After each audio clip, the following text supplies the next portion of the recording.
bonjour à tous. Donc, dans cette vidéo, nous vous proposons de vous exposer la deuxième partie du bilan. On n'a pas pu ce bilan est tellement important qu'on n'a pas pu le faire en une vidéo. Henri, tu voulais nous parler du bilan concernant le tourisme. Oui, on est effectivement ici même sur le Prado, qui est une réalisation exemplaire en matière d'accueil touristique.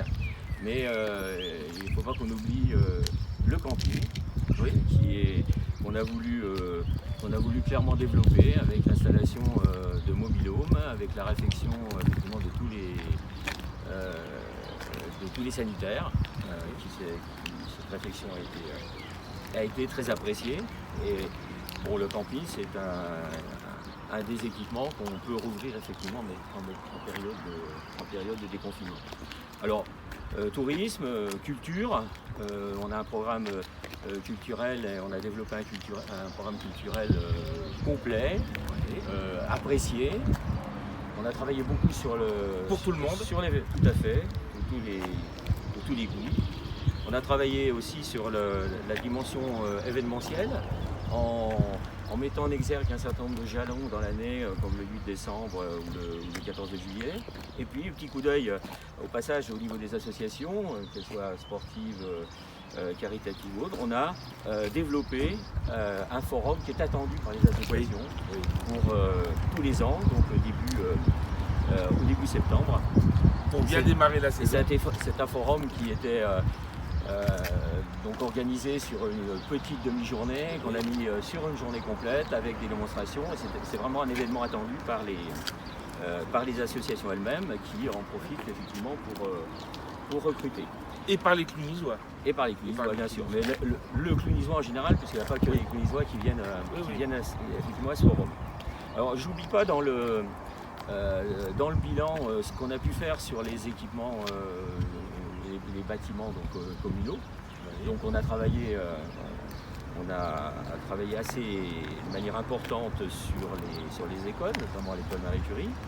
On a dû intervenir sur Daniel Mitterrand un peu par surprise parce qu'on pensait que le projet était fini, mais non, il a fallu effectivement compléter. Et oui, il y avait des dysfonctionnements de chauffage. C'est ce que les Clunisois ne savent pas. Entre autres. Hein, voilà. C'est qu'en 2014, finalement, les chauffages dans les écoles ne fonctionnaient pas. Il faisait 14 et il y avait un dysfonctionnement généralisé des bâtiments communaux et des normes. Avec des vapeurs de l'air qui n'étaient pas forcément, correctes, à respirer.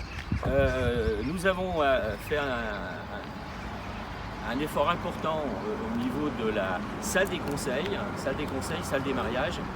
On avait la nécessité d'avoir des salles dédiées au niveau de la ville et des salles donc accessibles PMR. Donc dans l'ensemble, on a pratiquement sur tous les bâtiments, on a développé cette accessibilité aux personnes à mobilité réduite. Il ne faut pas oublier non plus les travaux faits au niveau de la foirie. Bien sûr, il y a un gros travail d'entretien, il y a encore un très gros travail d'entretien à faire.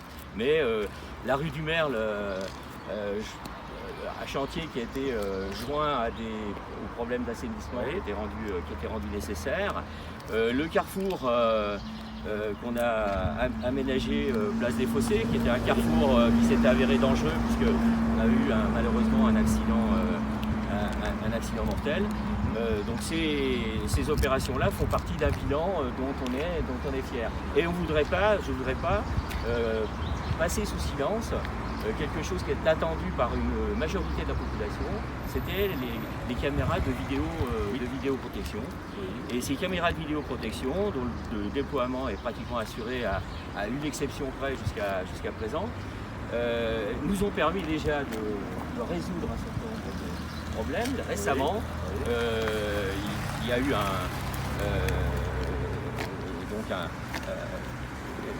une action, une violence sur un jeune, et on a pu clairement identifier les protagonistes. Et on a récupéré effectivement le numéro d'immatriculation de la voiture et la requête suit son cours dans le bâtiment qui est ces caméras sont là côté, pour protéger la population. Tout à fait. N'oublions pas le dossier important, un peu emblématique de l'UNESCO. C'est vrai. Qui a un dossier très lourd, qui nécessite beaucoup de temps, qui est pris en charge par la Fédération des sites clunisiens et qui avance. Est-ce que tu peux nous en dire un petit peu plus de ce dossier? Ce dossier, effectivement, il est porté par la Fédération des sites et on a, disons, l'avantage que Cluny, en tant que patrimoine religieux et français, avait relativement peu de chances tout seul d'aller, disons, au front sur un dossier UNESCO. On le fait avec une présentation, avec un dossier multinational sur l'ensemble des sites, à la fois en manipulant le patrimoine pierre et également le patrimoine immatériel. Voilà.